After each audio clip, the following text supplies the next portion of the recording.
bienvenue dans cette nouvelle vidéo et peut-être bienvenue sur cette chaîne. D'ailleurs, si tu ne me connais pas, eh bien moi c'est Amélie, photographe chez Milly, photographe de l'instant en Bretagne et ce depuis plus de 10 ans. Aujourd'hui, on va parler émotion. Oui, émotion, ce mot qui nous tient à cœur, il faut le dire, nous les photographes. Aujourd'hui, dans cette vidéo, je vais te parler justement des expériences que l'on peut faire vivre à des couples d'amoureux, d'amoureuses. Pourquoi j'avais envie de te parler de ça? Parce que c'est une question qui m'est posée souvent et on me demande, voilà, j'ai envie de progresser, j'ai envie de donner plus d'émotion à mes clichés, mais comment faire? Alors déjà, un premier point, sois à l'écoute de tes propres émotions. Oui.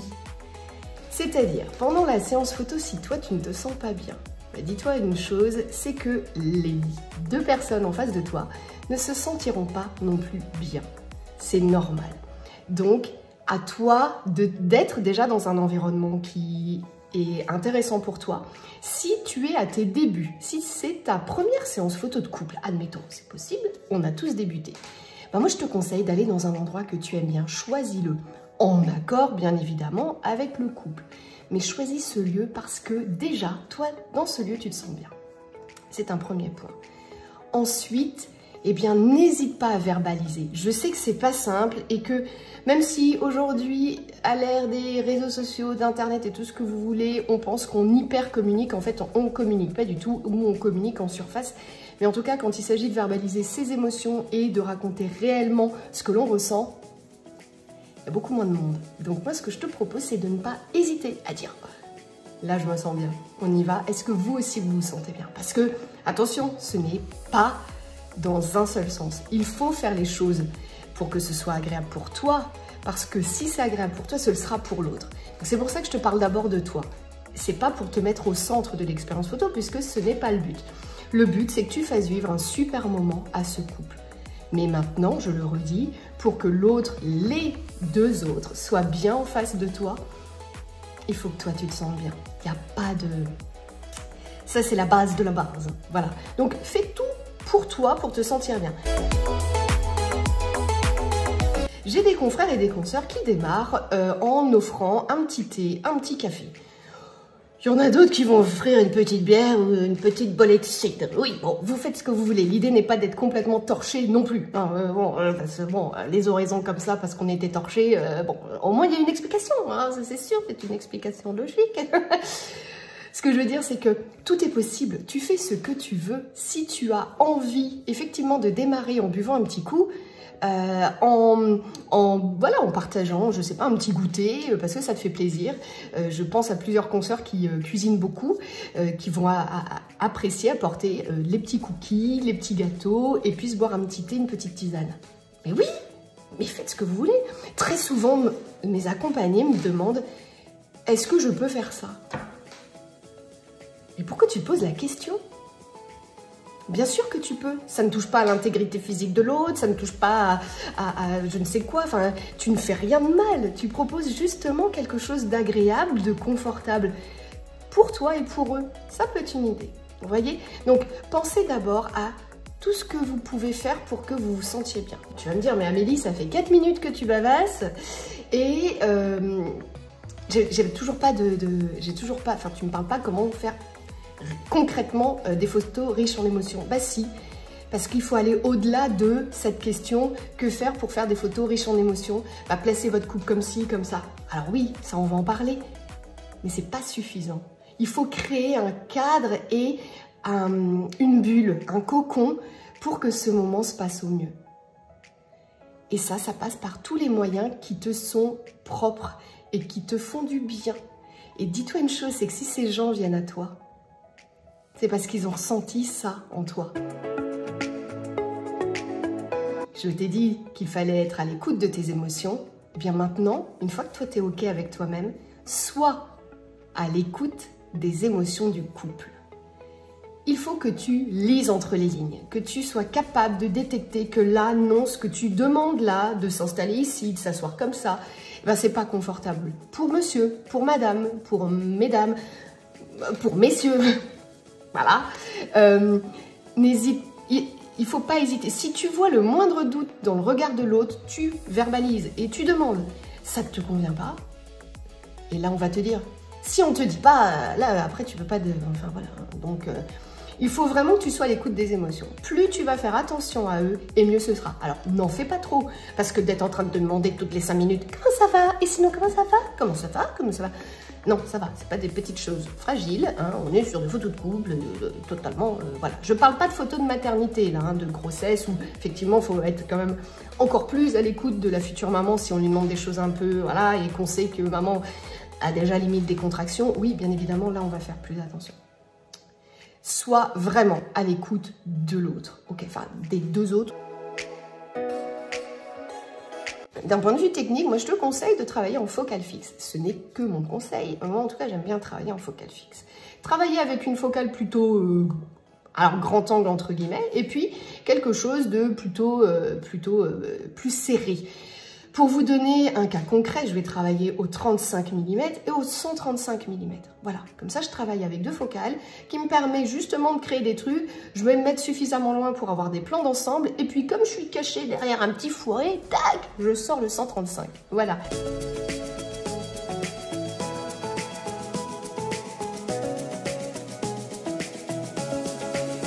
Ça permet aussi de créer cette histoire que vous racontez du couple, ce moment que vous êtes en train de vivre avec eux. Et n'oubliez pas, ce moment, vous ne le vivez pas, c'est pas que le couple qui le vit, vous le vivez à 3.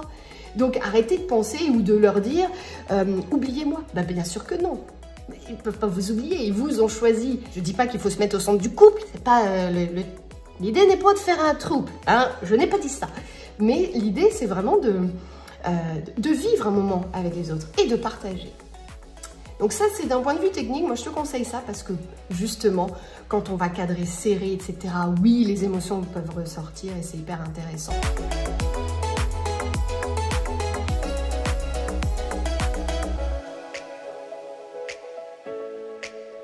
En termes de position, un truc que j'aime et qui fonctionne toujours, c'est de se dire, vous vous rapprochez, vous vous mettez front contre front et puis là...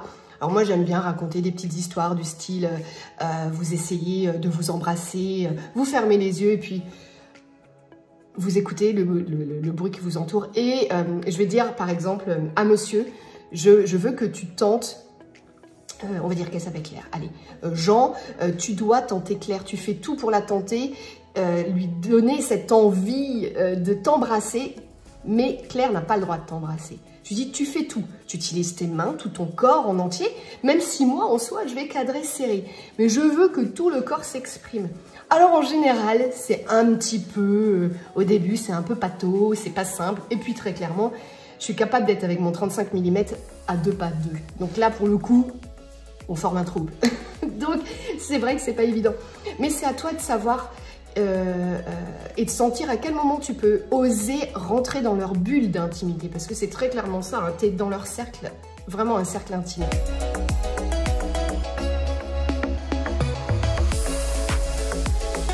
Donc, souvent ces clichés-là, je vais être sincère, je ne vais pas forcément les faire au tout début de la séance et je vais sentir le bon moment. Et il y a des gens, il faut accepter aussi, et ça c'est important de le dire, qu'ils ne soient pas démonstratifs. Il ne va pas obliger un couple à faire ceci ou cela. Bah tiens, caresse la joue de Claire. Non, bah non, non, parce qu'ils sont pas comme ça. Et qu'au final, si tu leur rends des photos, ils sont comme ci, comme ça, bah ce sera pas eux. Donc, sois à l'écoute. Maintenant, effectivement, le front contre front, ça marche bien, ça part en fou rire en général, parce qu'il y en a un qui veut jouer avec le nez, ou alors, et puis l'autre s'y attend pas, enfin... Ça donne lieu à des fous rires et des fois pas forcément des trucs très hyper sensuels, mais plutôt un truc un peu foufou, un peu rigolo et c'est chouette aussi.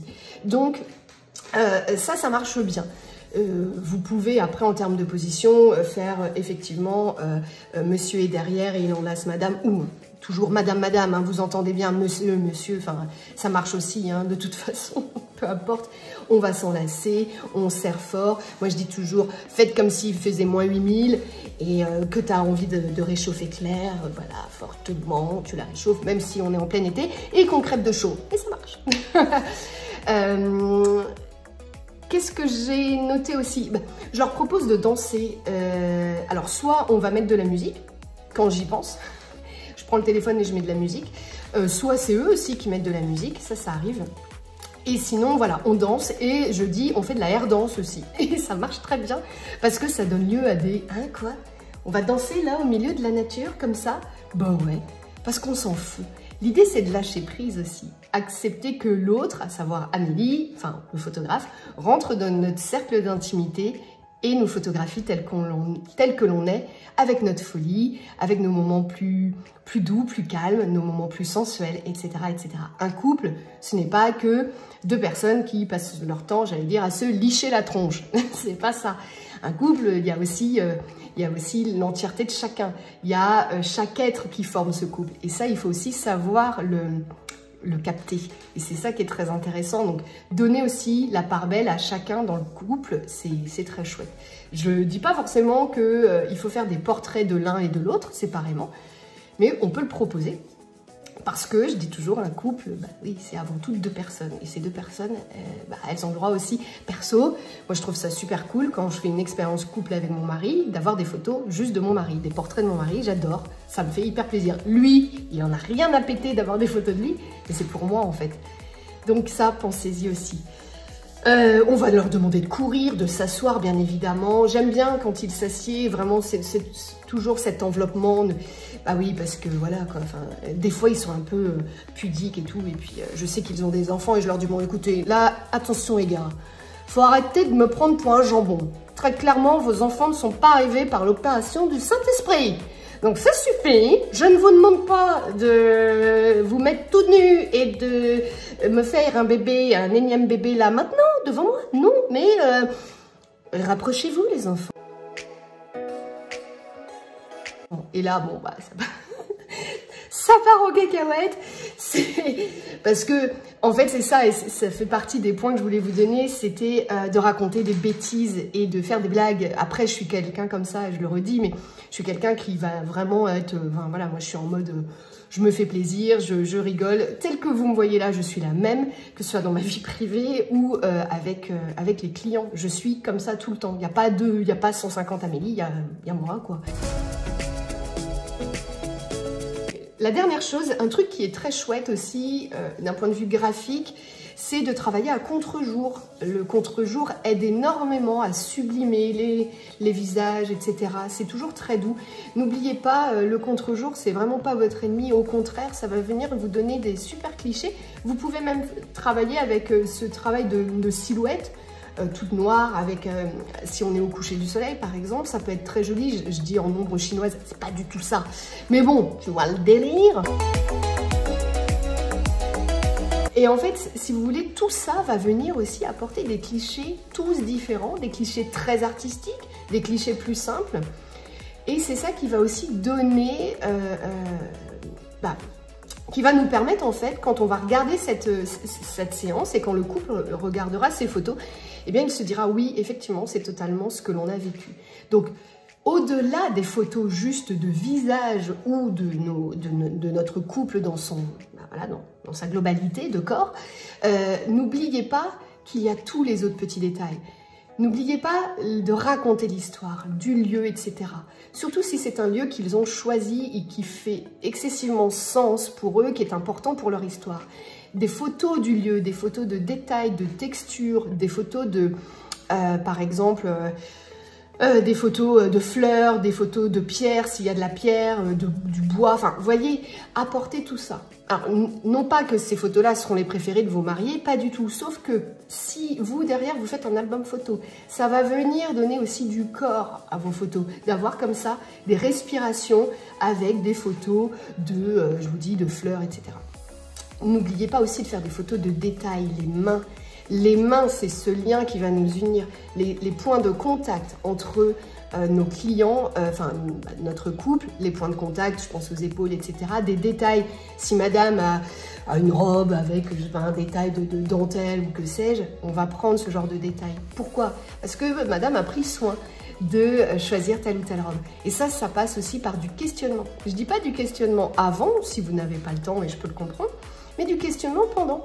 « Oh, elle est cool ta robe, tu l'as achetée où ?» Et puis tu vas savoir si c'est important pour elle. « Oh non, c'est une vieille fripe que j'avais dans le fond de mon placard. » Voilà, bon, donc pas trop d'intérêt. Par contre, ah bah oui, je l'ai achetée spécialement pour l'expérience photo. Ok, donc elle est importante.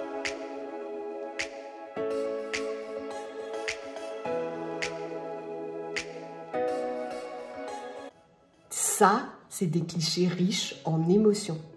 Pourquoi? Parce que ça vient raconter tout ce qu'on a vécu avec l'autre.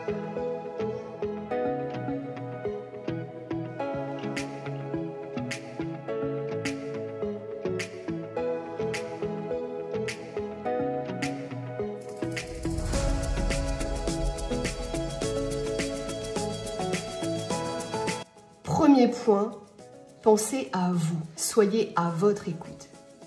Et ensuite, le reste va découler. D'un point de vue technique et autres, ça va découler. Et soyez bien évidemment à l'écoute de l'autre. Et donc, quand je dis l'autre, c'est du couple. Voilà. Je vous remercie infiniment de m'avoir écouté. J'espère que cette nouvelle vidéo vous a plu. En tout cas, moi, ça m'a fait grand plaisir de vous la faire et de vous raconter tout ça. J'espère que vous avez appris plein de choses.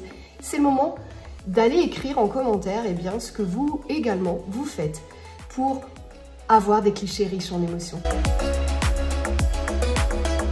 Si tu es encore là, c'est le moment d'écrire vitamine en commentaire et je saurai que tu es allé jusqu'au bout de cette vidéo. Et pour ça, merci beaucoup.